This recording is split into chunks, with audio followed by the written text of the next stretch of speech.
Bueno, ¿me escuchan? Sí, doctor. Sí, Sí. doctor. Ok, bueno, vamos a empezar. Vamos a hablar primero de lo que es la tos emocional o tos psicógena.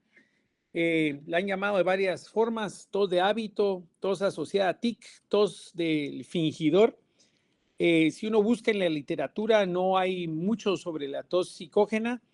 Espero que les ayude para cuando les toque ver los pacientes. Es sumamente desgastante tanto para los padres como para el médico el tratar este tipo de pacientes, y es algo que cada vez ha ido en más aumento dada la forma de vivir actualmente y lo que corremos. Y como van a ver más adelante en la plática, está entre las principales causas de tos en los pacientes mayores de 6 años. Siempre que tenga un paciente mayor de 6 años una tos fuera de lo común, deben de pensar en que puede estar cursando con una tos emocional. Estos ejemplos que les pongo aquí es solo para que vean cómo ha ido cambiando el mundo, algo que ni nos imaginábamos que nuestros padres podían hacer. Estos son mensajes que le mandan los padres a las maestras de los colegios. Buenas tardes, le pido de favor que le escribas la tarea a fulanito porque ella utiliza ese tiempo para platicar con su amiga y no le queda tiempo para escribirla. Otro mensaje de otra madre a la maestra: le pido que por favor que deje de revisar los trabajos de mi hija con pluma roja. Es violencia visual y no compartimos esa ideología. Después de que vayan viendo estos ejemplos, cuando les ponga los ejemplos de los casos clínicos de tos psicógena, van a entender el por qué les pongo estos mensajes, para que vean cómo los papás cada vez consienten más a los chicos.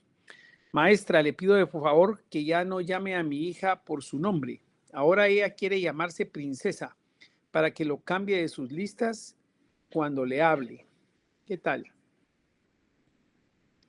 Maestra, le pido de favor que después de la hora de lunch pueda lavarle los dientes al fulanito para que no le moleste la comida que pueda quedarle entre los dientes.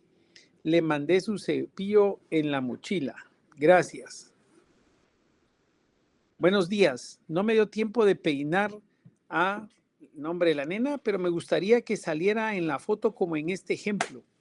Te mandé todo en la mochila para que me ayudes a peinarla. Gracias, maestra. Bonito día.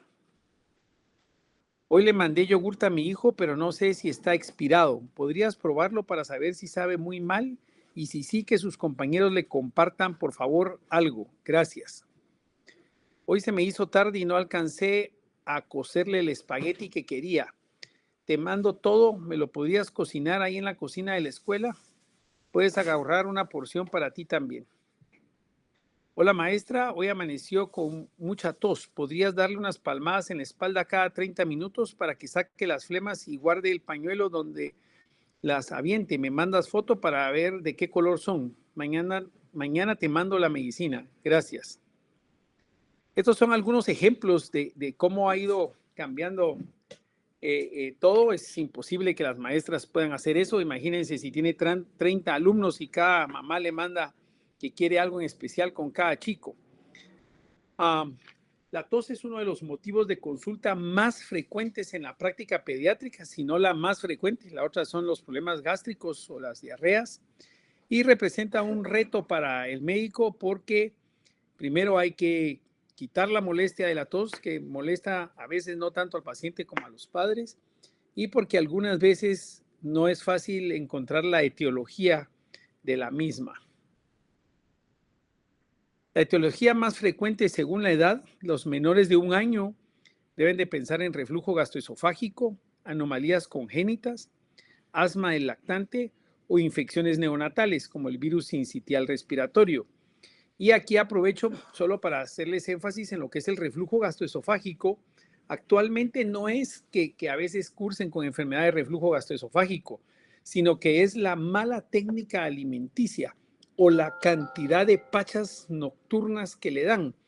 Las mamás trabajan, los papás trabajan, tienen como el cargo de conciencia que no están con ellos durante el día, y entonces quieren tenerlos despiertos en la noche o compartir con ellos. Y entonces están felices de que les pidan pachas. Y entonces les dan pachas de noche y eso hace que a veces microaspiren, no por reflujo, sino por la técnica alimenticia. Pero no ese es el tema que nos atañe hoy, entonces no vamos a detenernos mucho ahí. Hay también trastornos de la deglución, fibrosis quística, tabaquismo pasivo en los niños menores de 1 año. Luego, entre los niños de 1 a 6 años, infecciones otorrinolaringológicas, asma, reflujo gastroesofágico, aspiraciones de cuerpo extraño, infecciones, malformaciones pulmonares, inmunodeficiencias y tabaquismo pasivo.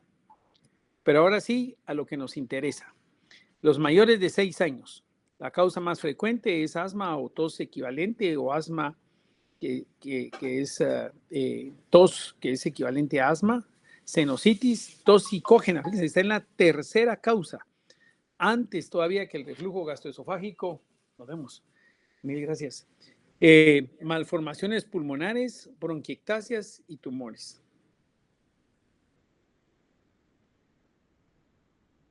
La tos crónica o persistente es aquella que dura más de 3 semanas. En el 80% de los casos se puede identificar una etiología y el tratamiento es efectivo en un 90%. Y en un 25% existen varias patologías asociadas. Pero una tos crónica o persistente es aquella que lleva ya más de 3 semanas y eso los debe hacer a ustedes pensar en que probablemente podría ser una tos psicógena.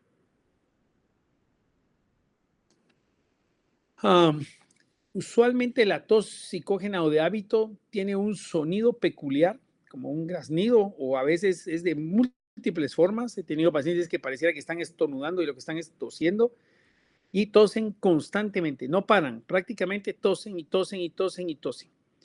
Muy llamativo que contrasta con una actitud de bella indiferencia. ¿Qué quiere decir esto? El paciente está tose y tose y todo, pero está como que sin nada. O sea, no luce enfermo, está bien, usualmente no hay historia de fiebre, saturan bien y usualmente tienen la historia de que el cuadro ha sido precedido por algún proceso infeccioso, principalmente viral. Y una de sus características más importantes que casi prácticamente hace el diagnóstico es que desaparece durante el sueño. Solo se pone a dormir el paciente y deja de toser. Y eso es bien característico. Ustedes le preguntan cómo pasó la noche, súper bien. ¿Tosió algo en la noche? No, nada. Y solo abre los ojos y empieza a toser de nuevo.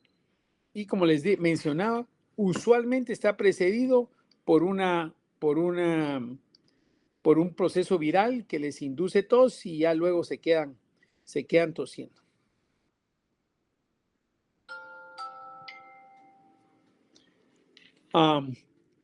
El problema es la poca experiencia y la falta de datos clínicos. O sea, no hay muchos datos clínicos, los papás no dan mucha historia y a veces el médico no tiene mucha experiencia en haber visto estos pacientes y entonces están cambiando y cambiando y cambiando medicamentos, va el paciente de médico en médico hasta que antes piensa ya en tos psicógena y entonces ya se puede orientar al paciente.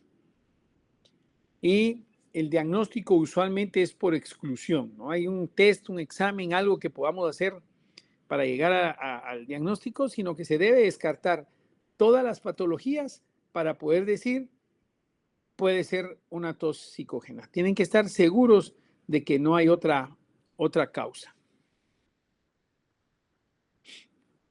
La característica distintiva del asma es la respuesta al broncodilatador o los corticosteroides, cuando el paciente presenta síntomas. Un paciente que es asmático, que tose por tos, ustedes lo nebulizan, le dan broncodilatador o le dan esteroides tomado, debe mejorar. Y aquí les cuento el primer caso interesante. Una paciente que consultó a la clínica por tos, una tos que no mejoraban, había médicos en la familia, en teoría estaba recibiendo sus medicamentos, tenía medicamentos adecuados para asma bronquial y ellos decían que continuaba tosiendo, reconsultaban casi cada 15 días o 3 semanas, y de repente me empezó a llamar la atención que siempre que consultaban más o menos a la misma hora. Y siempre llegaba con el uniforme del colegio. Eso usualmente es usual en la temporada escolar porque usualmente los llevan a clínica cuando los pasan recogiendo al colegio, pero en este caso era un poquito antes de la hora de salida. No era que terminara la hora escolar y después consultaba, sino que usualmente llegaba al final de la mañana. Le pregunté a los padres si todo estaba bien en el colegio, lo que suele ser usual, todo bien. Si todo estaba bien en la casa, todo bien. Pareció como que no les pareció la pregunta, se molestaron un poco y de repente llegaron a consulta de nuevo, pero sin la niña. Y cuando me consultaron, me llegaron a decir que por favor los ayudara porque la niña no estaba en el colegio cuando la habían llegado a traer ese día. Y que como yo les había preguntado si había algo mal en el colegio, que tal vez yo los podía orientar en qué poder hacer. Imagínense, menos iba a saber dónde estaba la niña, pero llamamos al colegio y le pregunté a la directora que seguro los colegios usualmente tienen identificados a los líderes de la clase y que la líder de su clase sabía dónde estaba. Y evidentemente la líder de la clase nos dijo que se había ido con otra compañerita.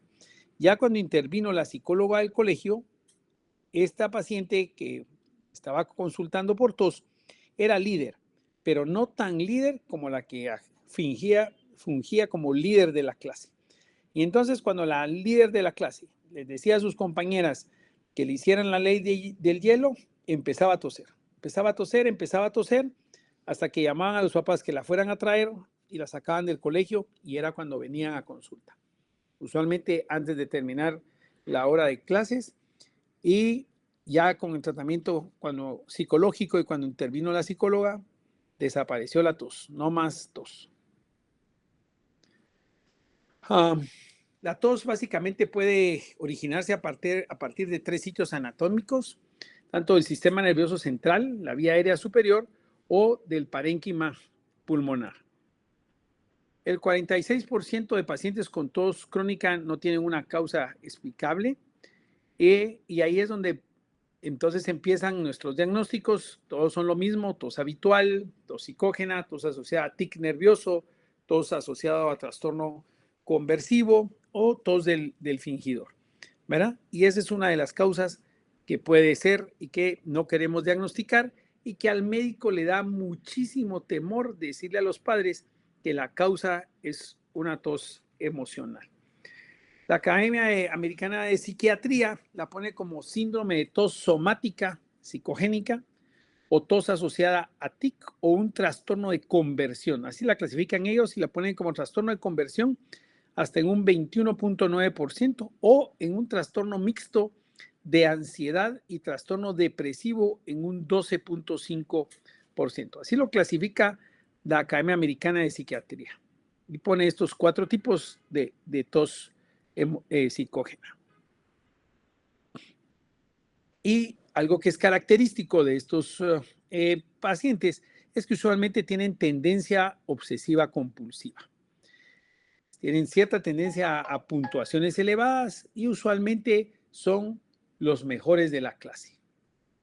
Y entonces les cuento de nuevo otro caso, un paciente este fue el primer paciente que yo vi en la práctica privada con tos psicógena.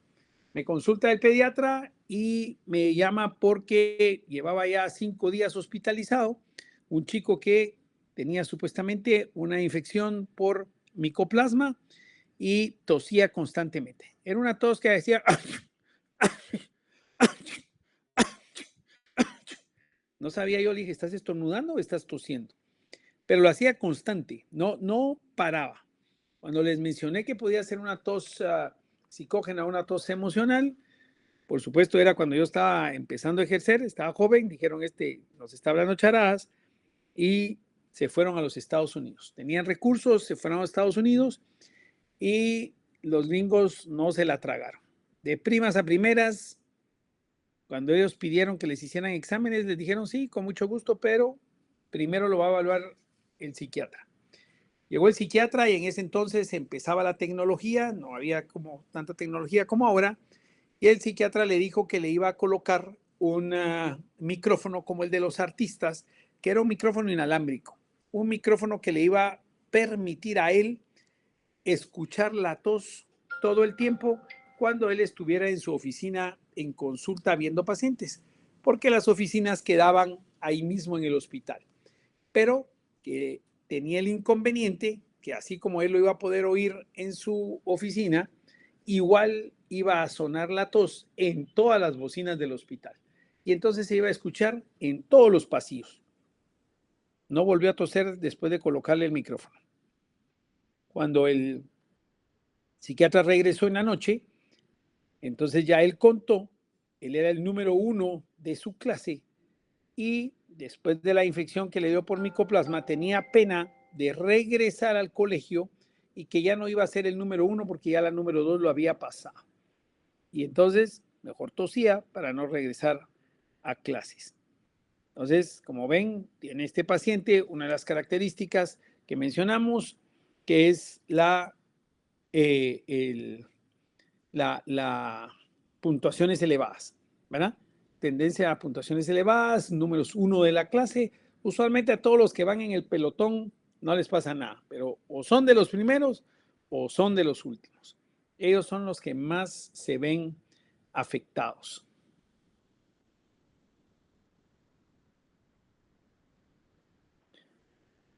En los anales de pediatría de julio del 2004, la Asociación Española de Pediatría reportó 6 pacientes, 4 varones y 2 mujeres entre la edad de 7 y 12 años de edad con diagnóstico de asma de difícil control y o tos persistente. Y a estos 6 pacientes, a todos los sometieron a estudio psiquiátrico, ¿verdad? Porque no se lograban controlar, los tenían como una tos persistente, como una asma de difícil control, y el estudio mostró que tenían trastorno por ansiedad generalizada con diagnóstico de tos psicógena. Todos tenían tos psicógena, ¿verdad? Y era básicamente por trastorno de ansiedad. Aquí les cuento el tercer caso interesante de tos psicógena. Recibo en la clínica a una paciente por primera vez por tos, que llevaba ya más de 2 semanas de estar tosiendo, y me dijo los papás, venimos para que le haga una broncoscopía. Y yo dije, bueno, pero usted sabe lo que me está pidiendo, o sea, hay que anestesia general, hay que entrar. Sí, me dijo, porque nosotros acostumbramos a ver muchas películas y les compro nuestro pasatiempo es verlas comiendo poporopos, me dijo el papá. El papá era médico y entonces me dijo, estoy seguro que broncoaspiró un poporopo. Por eso es que no deja de toser, porque antes ella estaba bien y aspiró un poporopo. Entonces se programó para sala, hicimos la broncoscopía, pero cuando íbamos a hacer la broncoscopía, la anestesista le colocó la mascarilla para empezar la sedación y la anestesia profunda, y al no más poner la mascarilla dejó de toser. Me dijo, no tiene nada, me dijo, estoy empezando, solo está medio dormida y ya no tosí. Esto es otra cosa. Y dicho y hecho, entramos, hicimos la broncoscopía y no había nada. Cuando salimos de la broncoscopía, volví a preguntar, ¿todo bien en casa? ¿Todo bien en el colegio? Todo bien, ningún problema. Con la suerte que al día siguiente veo en la clínica a una compañera del mismo colegio. Y entonces le digo, la conocí a tu compañera, le hicimos una broncoscopía. Ay, pobrecita. Ay, pobrecita, ¿por qué? Le digo yo. Estaba en un colegio que era solo de hombres y lo habían convertido en mixto. Y ella había entrado este año por primera vez, pero no por primera vez en el grupo que venía desde kinder, sino el grupo que era el primer grupo que había sido mixto, pero que ya iban por 5º grado. Y entonces eran como 90 hombres y 5 mujeres. Pero esas 5 mujeres que habían venido desde kinder y habían logrado sobrevivir con 90 hombres, era un grupo sumamente unido, sumamente cerrado. Ellas no permitían nadie que rompiera su círculo y de repente les pone una compañerita, tampoco era aceptada. O sea que ahí estaba el problema, ahí estaba la tos y entonces siempre es bien difícil llegar al meollo del problema. Siempre usualmente lo van a negar los papás, siempre van a decir que todo está bien. Entonces, no es fácil. Hay que ahondar, hay que confrontar al paciente para que, si tenemos suerte, él nos diga por qué es el problema que lo llevó a entrar en la tos psicógena. Y lo que deben de tener presente es que no es algo que ellos hagan voluntario. O sea, realmente es una patología. O sea, no es fácil para el paciente dejar de toser de la noche a la mañana. ¿Cuál es el tratamiento que se utiliza o se utilizaba, digamos?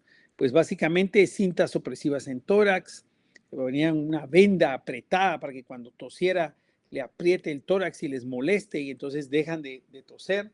Incluso se llegó a utilizar hipnosis, terapia de sugestión, reafirmación al paciente que él está bien, asesorarlo y darle como fortaleza. Y en 2012, un sábado 24 de noviembre, un congreso argentino de neumología, el doctor Miles Weinberg definió todos los síntomas y todo de la tos psicógena y él sugirió un tratamiento que hasta la fecha es el que se hace y tiene mejor respuesta, que es un video que ayuda a curar la tos sin causa. Es digamos, un video donde enseña al paciente a hacer respiraciones, a tratar de calmarse él mentalmente, a tomar agua cuando está tose que tose para que deje de toser y usualmente el paciente se calma, ¿verdad? Y hay acá otro, aquí tengo, déjame ver, aquí tengo otro caso que les mencionaba, que también les voy a contar. Esta es una paciente que tuve la oportunidad de ver en el Hospital Roosevelt cuando era residente. Y esta chica, cuando estaba de residente en el hospital, consultó por dolor abdominal. Estuvo ingresada en la observación y estaba con que si era apéndice o no era apéndice. Y simulaba perfectamente que era apéndice, pero los laboratorios estaban normales. Y entonces yo estaba rotando en la observación y le dije, tú no tienes apendicitis, pero si sigues insistiendo y haciéndote todos los síntomas, te van a operar. Le hablé a los cirujanos, les dije que no era un apéndice, cambiamos de turno y al día siguiente cuando llegué estaba operada. Entonces le digo, ¿por qué lo hiciste? No tenías una apendicitis. Y me dijo, porque mi papá se va a casar. Y entonces le dije, bueno, atrasaste la boda, pero eso no va a impedir que se case más adelante. Y así pasó, dejé de verla, ella aceptó que se había aprendido los síntomas, la habían ayudado, habían investigado y ella simuló todos los síntomas. ¿Cuál fue mi sorpresa cuando más de 10 años después llega a la clínica? En el primer momento no la reconocí. Estaba ya mayor, ya era un adolescente, llegó otra vez por tos. Una tos constante que no dejaba de toser y que el papá decía tosió 1423 veces ayer. Yo le dije, ¿por qué te pones a contarla? O sea, no haces otra cosa que estar pendiente de ella y contando la tos. Y él contaba todas las tos. O sea, no hacía otra cosa que estar pegada a la niña y la niña feliz o que tosía y tosía y tenía al papá a la par. Le mandé a hacer todos sus exámenes. Yo dije, esto no parece patológico, pero como hablamos, hay que descartar todo porque es un diagnóstico por exclusión. Y cuando volvió a llegar Yo dije, lo conozco, ya la primera vez dije, esta chica la conozco. Por fin me logré acordar. Todos los laboratorios estaban normales y entonces le digo, no te acuerdas de mí, pero yo sí me acuerdo de ti. Y entonces le dije, ¿te acuerdas de tu apendicitis? Cuando le dije eso, paró de toser por unos minutos y luego siguió tosiendo. Y entonces le dije, bueno, la primera vez caí y no caí yo, le dije, cayeron los cirujanos y te operaron. Pero ahora me vas a contar qué es lo que está pasando porque la tos que tienes, todos los laboratorios están normales. Así que, ¿cuál es el problema ahora? El papá se iba a volver a casar. Entonces ella no quería de nuevo que se casara el papá. Eh, hablamos con el papá, le dijimos que necesitaba soporte de apoyo y todo, y logró salir adelante y dejar de toser. Y luego, algunas veces es como un círculo vicioso de tos, hay que alentar al paciente a que deje de hacerlo, tratar de romper el círculo que lo está causando, ofrecer conducta alternativa a la tos como inhalación de vapor o beber agua, las nebulizaciones, repetir expresiones de confianza y dar por finalizada la sesión cuando el paciente pueda responder reiteradamente de forma positiva a las preguntas, ya que no pueden normalmente ni siquiera hablar porque no dejan de toser, tosen, tosen, tosen, tosen constantemente una vez tras otra. Y aquí les voy a contar el último caso. Este caso se los cuento por los ejemplos que les puse al inicio de cómo las mamás le escriben a las maestras. Esta paciente llegó a la clínica el año antepasado y estaba uno de mis socios viéndolo y era una tos que se oía en casi toda la clínica. Una tos que no dejaba en un segundo, era una tos, pero seca, ¿verdad? Ruidosa. Y me llega a decir, tengo una paciente grave, me dijo, grave en el cubículo. Cuando llego a verla, le pongo el saturador de oxígeno, 99%, no historia de fiebre, la tos había empezado súbitamente y clínicamente al auscultarla todo estaba bien. Y entonces no sabía cómo entrarle, cómo abordarla. La clásica pregunta, ¿todo bien en casa? Todo bien, doctor. ¿Todo bien en el colegio, doctor? Todo bien, doctor. Y en eso, no sé cómo se me ocurrió y le digo, mira, ¿cómo vas a... ¿Cómo vas en el inicio de clases? Tenían como 2 meses de estar ya en el colegio y le digo, ¿te dejaron con tus mismas compañeras o te cambiaron? Me cambiaron, me dijo. Entonces, pero ya molesta la niña. Y entonces la mamá me dijo atrás, doctor, y además le mandé una nota de 4 hojas a la maestra porque no le da permiso para salir a comer. Le digo yo a la madre, mira, yo he visto que les dicen que no los dejan salir al baño, que no los dejan salir a orinar, pero que no los dejen salir a comer. Eso sí nunca me había pasado. Le dije, ¿cómo está la cosa? Y entonces me dice la mamá, es que doctor, el año pasado comían a las 12 y ahora cambiaron el horario y ahora comen a las 12:30. Y entonces a ella le da hambre a las 12 y no la dejan salir a comer. Yo pensé que la mamá ya no iba a regresar a la consulta. Le digo, mira, tristemente las clases, el colegio es algo, pero también son experiencias para la vida. Y tú puedes preguntarnos aquí a nosotros a qué horas comemos y a veces nos tardamos 2, 3, 4 horas después de la hora en que supuestamente deberíamos haber comido para comer y no te va a pasar nada.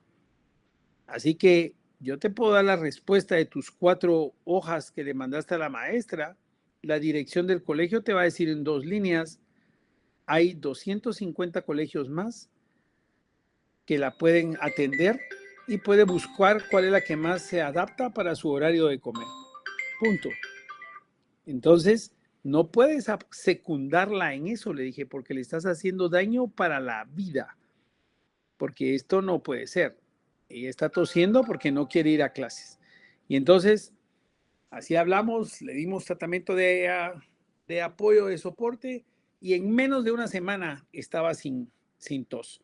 Entonces, hay que tener mucho cuidado. Actualmente, los chicos, los padres, ya no quieren que los regañen, ya no quieren que les digan nada en los colegios, y esto nos hace cada vez ver más este tipo de patología. Y el problema es que es una patología, como les digo, que conlleva mucho gasto, muchísimos exámenes hasta que ya se descartan todas las causas y al final es una tos psicógena. Hay que aprender a reconocerla desde el inicio para tratar de evitar costos y orientar adecuadamente a los pacientes. Aquí les dejo para que vean,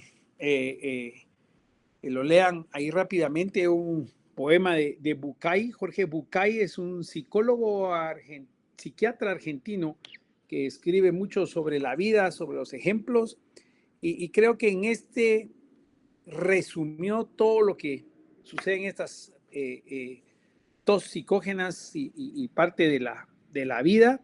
Y léanlo, creo que les sirve para su futuro, para la vida, para el sacrificio que están haciendo ahorita de residentes y para lo que les falta para cuando inicien su práctica privada o hagan sus especializaciones.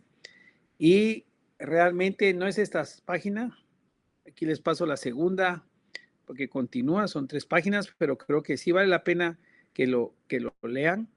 Es un autor, yo he leído casi todos sus libros, realmente son de mucha autoayuda y cuenta muchos cuentos, cuentos que todos conllevan una moraleja o un ejemplo o algo que deja para la vida. Los invito a que lo revisen. Espero ya hayan terminado esa página. Aquí va la segunda página para que sigan leyendo. Y realmente a veces uno piensa que algo necesitan estos pacientes, algo que les haga sentido en su vida, algo que, y eso no es solo para este tipo de patologías, sino todos en la vida debemos de tener algo que hagamos con pasión, que nos apasione y que nos mantenga ocupados y que no solo sea el trabajar. Y espero que ya lo hayan leído y ahorita les pongo la última.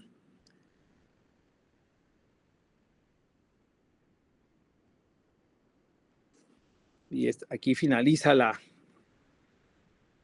lo que él escribió. Espero que les sirva. Espero que hayan aprendido algo. Estoy abierto a las preguntas antes de que pasemos a la siguiente charla, porque yo les voy a dar otra plática, porque vamos a ver también anomalías de la vía aérea superior. No sé si tienen alguna pregunta.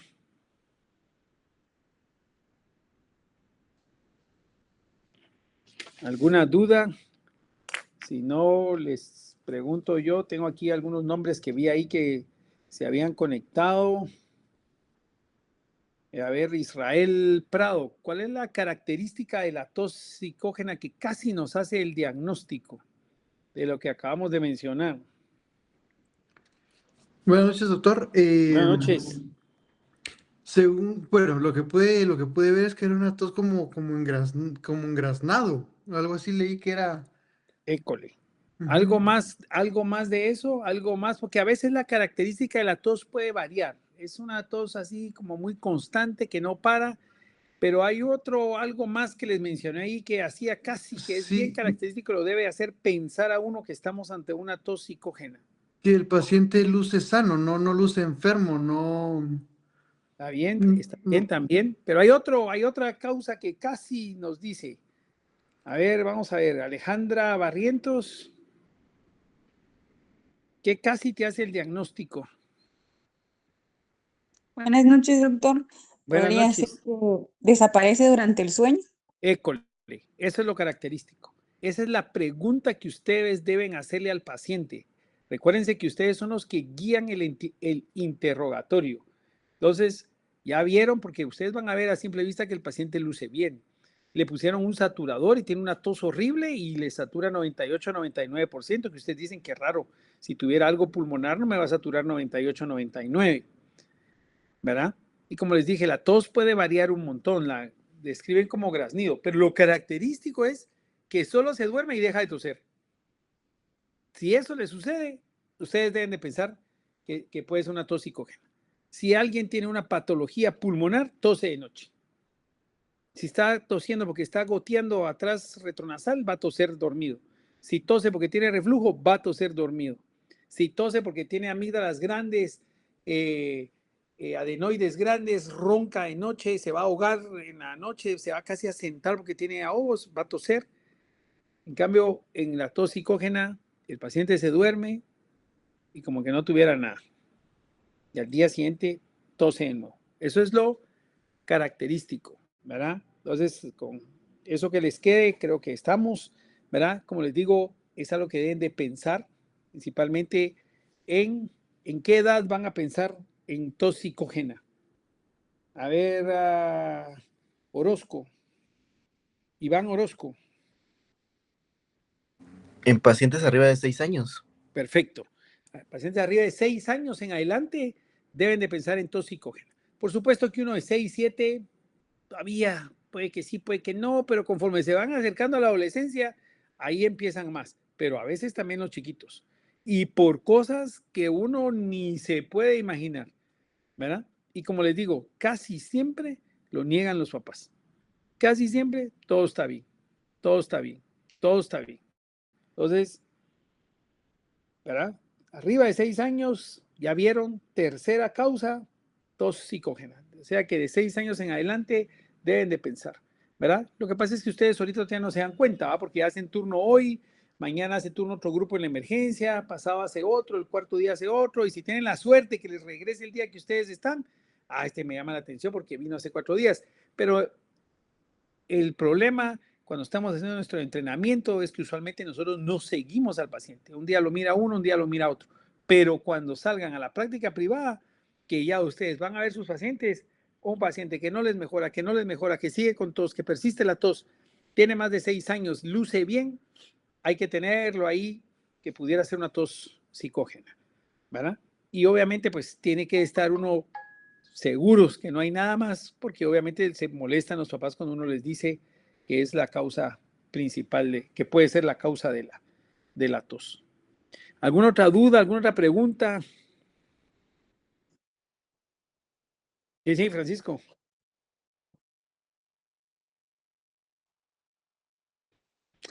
Eh, bueno, la verdad es,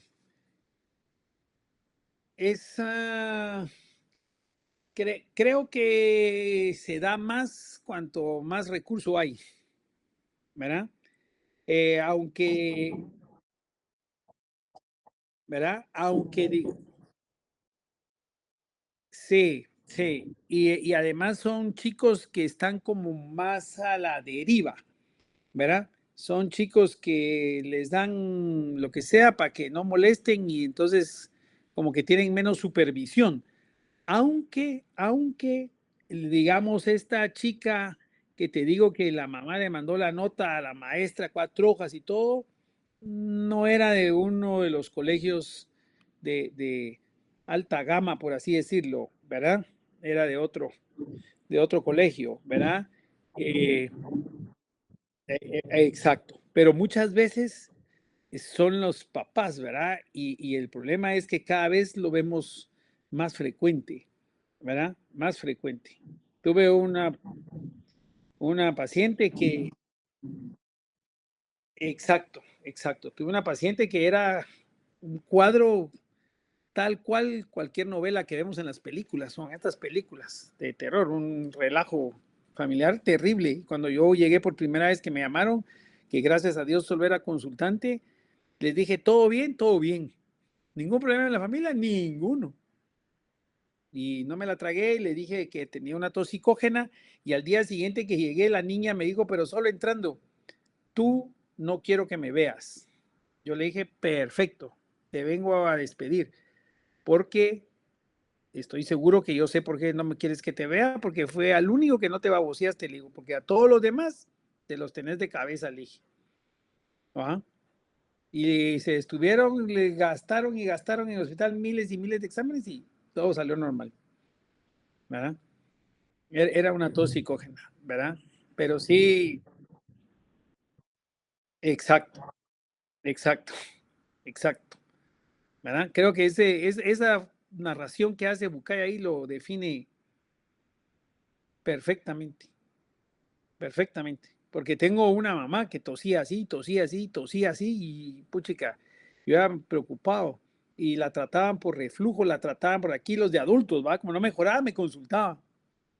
Hasta que un día le tuve que decir, mira, disculpa, le digo, pero necesito antes de que te sigan examinando los de adultos, que vayas a una consulta de psiquiatría. Y ahí estaba la causa. Ahí estaba la causa, ¿verdad? Impresionante. Cambió el chip, cambió aquí, de lo que está aquí el párrafo que habló Bucay, ahora es deportista, juega y todo. Y ya nunca ha tosido. ¿Ah? Pero sí, cabal, así como decís, Francisco. Creo que ese es el segmento más vulnerable. Tristemente. ¿Alguna otra duda, jóvenes? Que les llame la atención, algún caso que hayan visto. Yo sé que a veces en la residencia uno no muy los mira porque no lo piensa, porque no lo conocemos todavía esa patología. Pero ya les, solo para abrir los ojos. ¿Alguien más? Bueno, si no, vamos a pasar al otro tema. Espero en Dios lograr conectarme. Denme un segundo. Aquí estamos.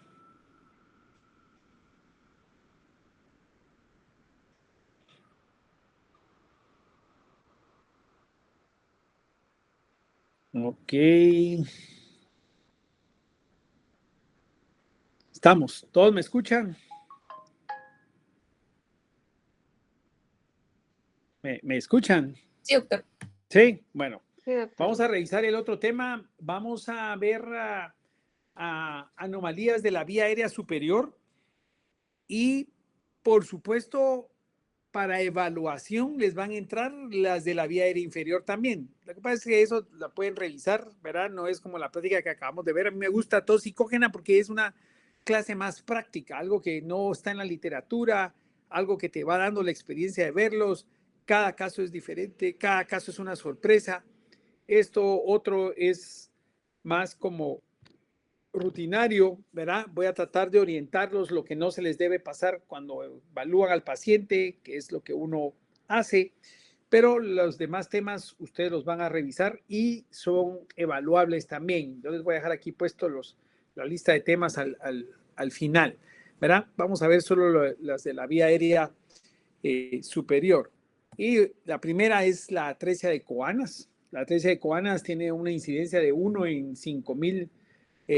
Bueno, estábamos en anomalías de la vía aérea, atresia de Coanas. Les decía que la incidencia es de 1 en 5,000 a 1 en 10,000 nacidos vivos y la relación es de 2 a 1 más frecuente en mujeres que en hombres. Y les mencionaba que la importancia de siempre pasar una sonda cuando el recién nacido nace para tratar de descartar la atresia de las coanas, ¿verdad? Ahí en la tomografía se mira más o menos a qué nivel está ahí la membrana y que es la que se hace el diagnóstico. Cuando la atresia de coanas es bilateral, usualmente está asociado a otras anomalías. En un 98% hay otras anomalías. El síndrome de Charge, que consiste básicamente en coloboma, malformaciones cardíacas, retraso psicomotor y o retrasos en el crecimiento. Estos chicos, si ven un chiquito con coloboma, malformaciones cardíacas, usualmente hay que descartar que no tenga atresia de Coanas y que no sea bilateral. Hay hipoplasia también de genitales, malformaciones auriculares y o sordera y atresia va asociado a atresia de coanas. O sea que siempre que tenga un paciente con malformaciones auriculares o en los pabellones de las orejas, deben de pasar la sonda para descartar que no hay atresia de coanas. Otras anomalías asociadas, el síndrome de Treacher-Collins, síndrome de Cruzón, polidactilia, deformidades del paladar. Es no tan frecuente, pero sí vemos pacientes con polidactilia. Entonces, siempre que hay un paciente con polidactilia, deben de pasar la sonda para que no se les vaya a pasar una atresia de coanas. Las manifestaciones clínicas, si la atresia de coanas es bilateral, el paciente va a hacer apneas, se va a desaturar, hace periodos de cianosis y tiene dificultad para la alimentación. Recuérdense que los recién nacidos son respiradores nasales por excelencia. Si no pueden respirar, no se van a poder alimentar.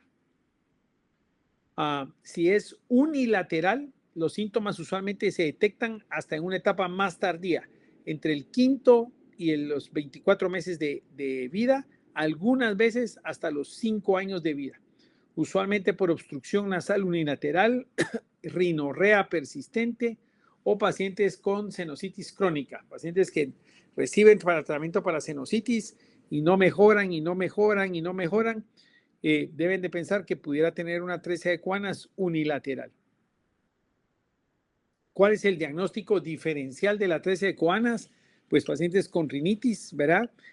Por la rinorrea constante que tienen, desviación del septum nasal, cuerpo extraño nasal, hipertrofia de la turbina nasal, estenosis de la apertura piriforme, hipertrofia de los adenoides. Y el diagnóstico, como mencionamos, es pasar una sonda nasogástrica. Aquí solo anterior les iba a decir, cuando hay un cuerpo extraño nasal, usualmente son los hermanos los que hacen el diagnóstico. Son los hermanos los que le dicen a la mamá que su hermanito huele mal, que tiene muy mal olor, y cuando se dan cuenta, ese mal olor viene de la nariz. Entonces, siempre que haya mal olor nasal, se debe descartar un cuerpo extraño en la vía aérea superior. El diagnóstico, pues básicamente es al pasar la sonda, una endoscopía nasal o una tomografía. El tratamiento es básicamente reparación quirúrgica, ya sea por una punción transnasal, reparación transpalatal o una reparación endoscópica transnasal. Hay controversias en el tratamiento porque algunas veces los otorrinos quieren poner un stent, otros dicen que no. Hay controversia también, a veces usan mitomicin, que es un aminoglucósido que lo que hace es que evitar que se vuelva a cerrar, o sea, evita que migren los fibroblastos al lugar donde está la atresia de coanas para que no vuelva a cerrarse el paso. La laringomalacia es otra patología que vemos frecuentemente en los recién nacidos. Es la causa más común de estridor en los recién nacidos. Se define como un colapso de las estructuras supraglóticas, la epiglotis y los aritenoides durante la inspiración. Le llama muchísimo la atención a los papás y los papás la empiezan a referir usualmente cuando el recién nacido está comiendo. Recuérdense que para un recién nacido comer es como para nosotros dar una vuelta corriendo al estadio. Y por eso ahí empiezan mucha sintomatología, porque ellos se agotan, se cansan y además están haciendo un gran esfuerzo. Y por eso es que usualmente cuando están comiendo es cuando empieza a colapsar la vía aérea y empieza el sonido característico que es por lo que los papás llaman y consultan. Usualmente es un estridor inspiratorio bifásico. Puede haber distrés respiratorio en un 10%. Son pacientes que usualmente no hacen dificultad respiratoria, solo es el sonido lo que les llama la atención. Pueden a veces microaspirar, incluso pueden hacer apnea en casos severos de laringomalacias muy marcadas, episodios de cianosis, hay mala ganancia de peso o dificultad para la alimentación. Es muy, muy raro que un paciente llegue a necesitarlo, pero algunas veces necesitan hasta una traqueostomía en los casos severos. Se presenta usualmente en las primeras 2 semanas de vida. pueden hacer sin síntomas y más o menos a las 2 semanas de vida empiezan con el estridor y este incrementa entre los 4 y los 8 meses de vida. Y usualmente mejoran entre 8 y 12 meses y en muchos casos desaparecen al año. Incluso todavía pueden tener el chance de desaparecer durante el segundo año de vida, pero no debe pasar de 2 años. Un paciente que persiste con el estridor después de los 2 años es porque hay algo más. Tiene que tener otra causa, ya no es una laringomalacia. El diagnóstico con laringoscopía flexible. Actualmente los otorrinos les hacen una rinoscopía en la clínica. Nosotros se los referimos a los otorrinos y ellos ahí mismo en la clínica le hacen una rinoscopía y nos dicen si sí o si no es compatible con la laringomalacia. El tratamiento usualmente es conservador, nebulizaciones para ayudar a mover secreciones y todo cuando hay procesos infecciosos, modificar a veces la técnica de la alimentación, algunas veces necesitamos darle terapia antirreflujo porque tiene muy flácido la vía aérea superior y pueden tener un poquito de reflujo. Algunas veces, como les mencioné, ameritan tratamiento quirúrgico, ¿verdad? Es sumamente raro, pero está descrito que un número reducido de pacientes puede llegar a necesitar tratamiento quirúrgico.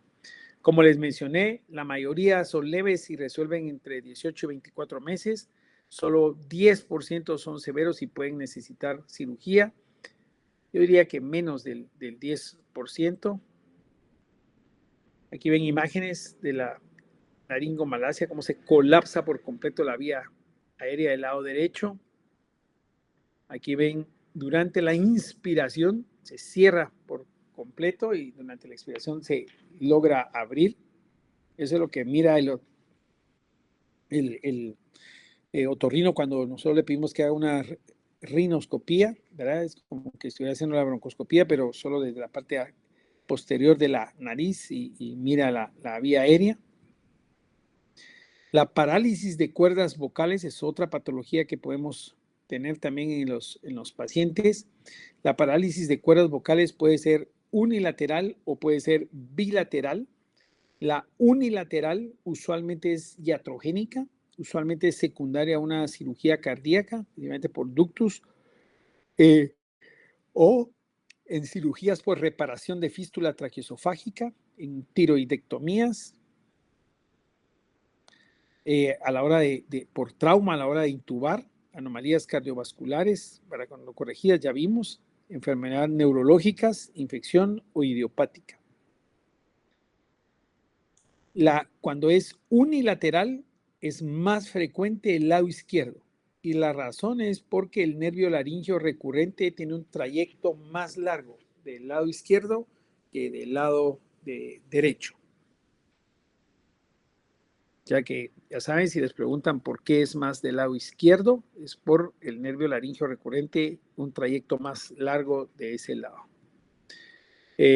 Cuando es bilateral, usualmente la causa es neurológica, malformación de Arnold-Chiari, puede ser idiopática, trauma al nacimiento, donde jalan la cabeza para que salga el chico, toxicidad con vincristina, y la presentación clínica es con o sin estridor, dificultad respiratoria, 100% si es bilateral, en un 75% si la parálisis de cuerdas es unilateral. Hay un poquito de disfonía si es unilateral la parálisis, hasta en un 50%. Puede haber dificultad para la alimentación y es frecuente que el paciente microaspire. El diagnóstico diferencial de la parálisis de cuerdas vocales, la laringomalacia, el web glótico, nódulos en las cuerdas vocales, fijación o subluxación de la unión crico-aritenoidea y estenosis subglótica. El diagnóstico diferencial también incluye hendidura laringea, granulomas por intubación y procesos infecciosos. El diagnóstico es básicamente por laringoscopía flexible, por fibra óptica, o como les digo, actualmente los otorrinos en la clínica con los papás con el niño en brazos, le hacen la rinoscopía y nos dicen si hay o no hay parálisis de las cuerdas vocales. El tratamiento es básicamente conservador. Su recuperación es espontánea, más o menos en 6 semanas hasta 5 años después del evento. Algunas veces cuando es bilateral se requiere traqueostomía y muy pocas veces ventilación con presión positiva no invasiva. Como procedimientos endoscópicos de tratamiento, una sutura de lateralización de la cuerda vocal, aritenoidectomía o aritenoidopexia. También se han intentado con Botox, se inyecta Botox en el músculo, laringoplastía, ¿verdad? Por inyecciones de productos de colágeno, principalmente grasa autóloga o gelatina porcina hidratada. Y en casos severos, cirugía laringea o reinervación laringea. El pronóstico, como ya habíamos mencionado, su recuperación es espontánea entre 6 y 5 años. Aproximadamente el 65% con causa iatrogénica de parálisis unilateral no se recupera espontáneamente, o sea, es bien alto cuando es por causa iatrogénica, hay hasta un 65% de chance que el paciente no se vaya a recuperar espontáneamente. Y hasta un 61% de los pacientes con parálisis bilateral sí se recuperan completamente o por lo menos parcialmente. Aquí hay unas imágenes de la parálisis de las cuerdas vocales. Esta es una hendidura laringea, el laryngeal cleft, que es una separación. Ahí lo señalan con la pinza que está abajo. Es una de las causas de microaspiración constante. Tenemos también la estenosis subglótica. Se puede confundir a veces también ahí con algún hemangioma que puede causarlo. La estenosis subglótica congénita usualmente es secundaria a una inadecuada recanalización del lumen laríngeo al completarse la fusión epitelial normal, más o menos al final del tercer mes de gestación, o sea, el tercer mes es cuando se produce la estenosis.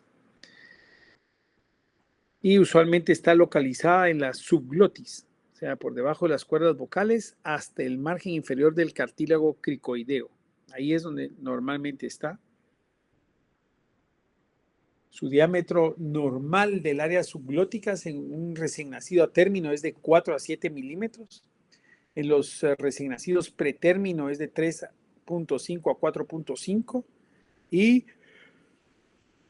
una reducción de 1 milímetro reduce el área de, digamos, en un corte transeccional hasta en un 60%. O sea, vean, ahí pueden ver en el dibujo, ¿verdad? En un grado 1, o sea, usualmente desde nada de obstrucción hasta un 50, un grado 2 desde un 51 hasta un 70% de obstrucción y la grado 3 desde un 70 hasta un 99% de obstrucción y la grado 4 no hay paso. 5 a 15% de las malformaciones de la vía aérea corresponden a una estenosis subglótica congénita, la tercera causa más común de anomalía laringea, y se incrementa la prevalencia en la trisomía 21. Por eso es que los chiquitos con trisomía 21 pueden tener estridor y uno siempre debe pensar que pueden tener una estenosis subglótica congénita. Usualmente hay 3 tipos: la membranosa, la cartilaginosa y el desarrollo anormal del cartílago cricoides, que entraría entre la cartilaginosa, ¿verdad? La más frecuente de las dos es la membranosa. Y la presentación clínica, pues un estridor bifásico con o sin dificultad respiratoria, tos ronca, llanto débil, fatiga durante la alimentación y usualmente CRUPs prolongados. En el diagnóstico diferencial, los anillos vasculares, hemangiomas, laringomalacia o traqueomalacia, CRUP infeccioso, parálisis de cuerdas vocales. Aquí ven un hemangioma subglótico.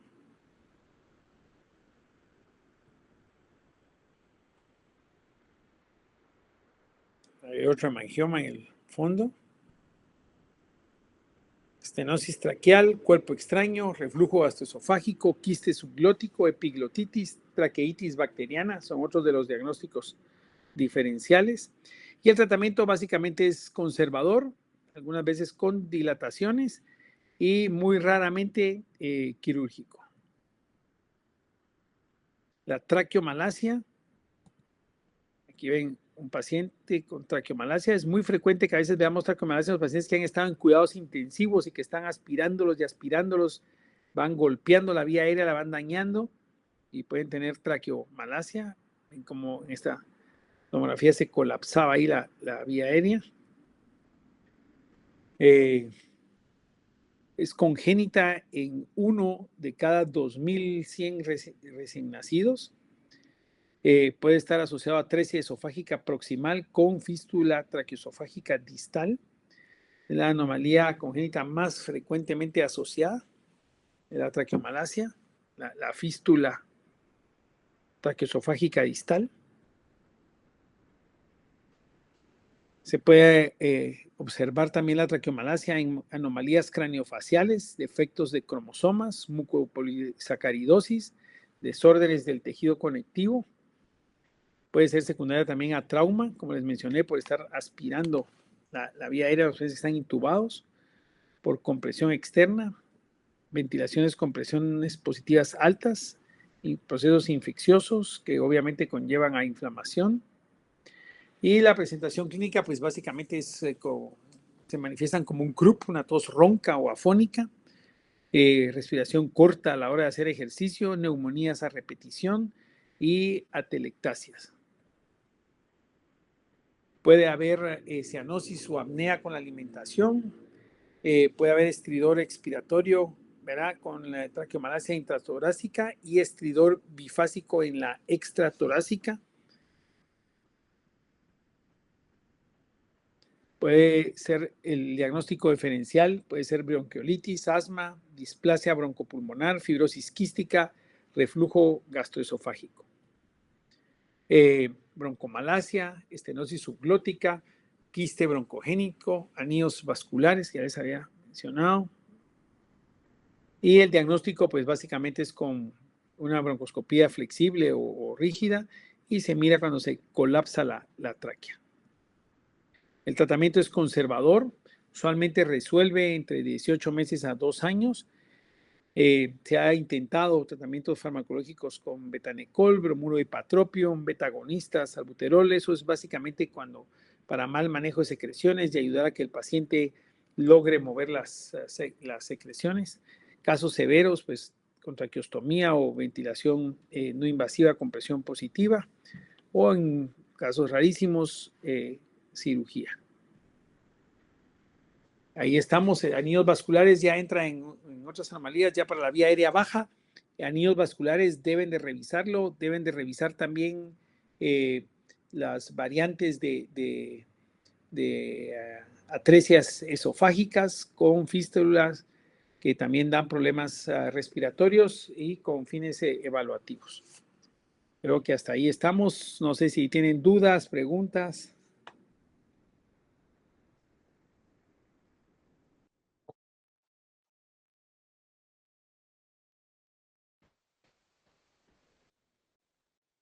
Eso sí lo revisan, como les digo, para fines evaluativos, revisan anillos vasculares, revisan también las malformaciones congénitas pulmonares y las atresias esofágicas.